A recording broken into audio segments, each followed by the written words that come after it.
5 ಆನೆಗಳು ಕೂಡ ಆಂಧ್ರ ಪ್ರದೇಶಕ್ಕೆ ಹೋಗ್ತಾ ಇದ್ದಾವೆ. ಮಾವುತರು ಮತ್ತು ಕಾವಾಡಿಗಳು ತುಂಬ ಕಣ್ಣೀರು ಹಾಕ್ತಾ ಇದ್ದಾರೆ. ಹೋಗೋಕ್ಕೆ ಇಷ್ಟ ಇಲ್ಲದಿರೋ ಮನಸ್ಸಲ್ಲಿ ಹೋಗ್ತಾ ಇದ್ದಾರೆ.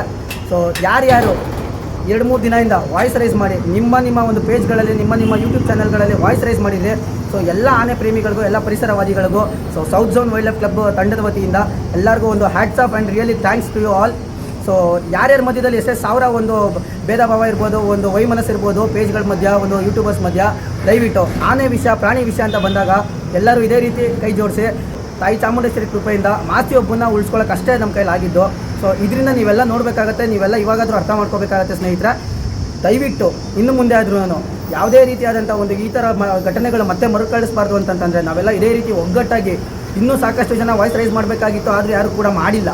ಪರವಾಗಿಲ್ಲ, ಆದರೂ ಕೇಳ್ಕೊತಾ ಇದ್ದೀವಿ. ಇನ್ನು ಮುಂದೆ ಇದೇ ರೀತಿ ಇನ್ನೊಂದು ವಿಷಯಗಳಾಯಿತು ಅಂತಂತಂದರೆ ದಯವಿಟ್ಟು ವಾಯ್ಸ್ ರೈಸ್ ಮಾಡಿ ಇದೇ ರೀತಿ ಇನ್ನೊಂದು ಸತಿ ಘಟನೆಗಳನ್ನ ಮರುಕಳಿಸ್ತಿರೋ ಥರ ನೋಡ್ಕೊಳ್ಳಿ. And thank you so much. ತುಂಬ ಕಷ್ಟಪಟ್ಟಿದ್ದಾರೆ ಎಷ್ಟೋ ಪೇಜ್ ಅವರು, ಎಷ್ಟೋ ಪ್ರಾಣಿ ಪ್ರೇಮಿಗಳು, ಪರಿಸರವಾದಿಗಳು ತುಂಬ ಕಷ್ಟಪಟ್ಟಿದ್ದಾರೆ ಆನೆಗಳನ್ನ ಉಳಿಸ್ಕೋಬೇಕು ಅಂತಂತೇಳಿ. ಆದರೂ ನಮ್ಮ ಕೈಲಿ ಆಗ್ತಾಯಿಲ್ಲ ಇವತ್ತು. ಆದರೆ ಮಾಸ್ತಿ ಒಬ್ಬ ಉಳ್ಕೊಂಡಿದ್ದಾನೆ. ಒಂದು ತಕ್ಕ ಮಟ್ಟಿಗೆ ನಮಗೆಲ್ಲ ಒಂದು ಸ್ವಲ್ಪ ಸಮಾಧಾನ ಆಗಿದೆ. ಸೊ ಮಾಸ್ತಿ ಕನ್ನಡದ ಆಸ್ತಿ ಅಂತ ಹೇಳಿ ಇವತ್ತು ಮಾಸ್ತಿನ ಇಲ್ಲೇ ಬಿಟ್ಟಿದ್ದಾರೆ. ಮಾಸ್ತಿ ಒಬ್ಬನ್ನು ಕಳಿಸ್ಕೊಟ್ಟಿಲ್ಲ. ಇದೊಂದು ಸ್ವಲ್ಪ ನಮಗೆ ಖುಷಿ ಆಗುವಂಥ ಒಂದು ವಿಷಯ ಅಂತ ಹೇಳ್ಬೋದು.